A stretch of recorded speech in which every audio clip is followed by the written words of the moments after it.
this is an absolutely fantastic box.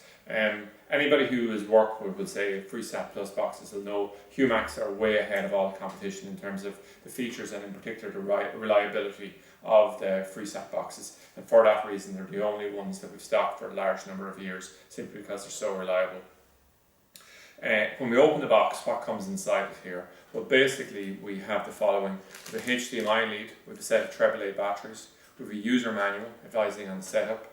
We have a we have a power lead for it in 2 parts. Basically, the output on this is 12 volts and 4 amps. We have an Ethernet cable, which you have here, even though it can work off the Wi-Fi. The reason to do this is that often on networks, simply going the hard wiring can be faster.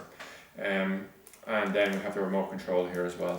Now the big difference between it and the other boxes in the Freesat range is that rather than needing to hardwire it or using a dongle to connect off your Wi-Fi network, there's a Wi-Fi dongle built in inside, so you can connect directly off, and it just makes it very, very handy in terms of the setup. So what I'm going to do is, the other Humax boxes in the range are all black in colour, this is clearly white. If we just look quickly at the front of the box, we have a power on and off here.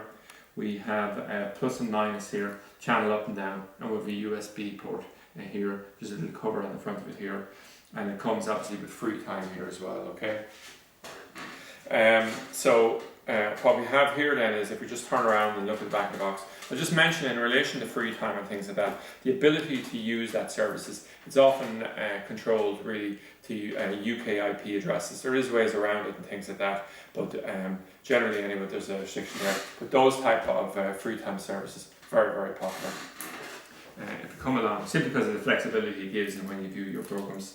If you come along here with 2 satellite inputs, in terms of the outputs, we can go with RCA output, we can go with SCART, or most normally of course we'll go with HDMI simply because of the definition on it. We have an SPD digital optical output here, and we have an Ethernet port here, and we have a USB port on the back as well. The main advantage is obviously of the Humax Freesat Plus is that we have things like Serious Link, automatic channel updating, etc. Basically, it's very closely a free TV equivalent of a Sky Plus box, and this here is really on the top of the range in terms of the Wi-Fi nature of it. It's part of a wider range of Humax boxes that we stock, and inside of a global range of Freesat and free-to-air receivers, etc. So that's it anyway, an overview of the Humax HDR 1010s Wi-Fi Freesat Plus box.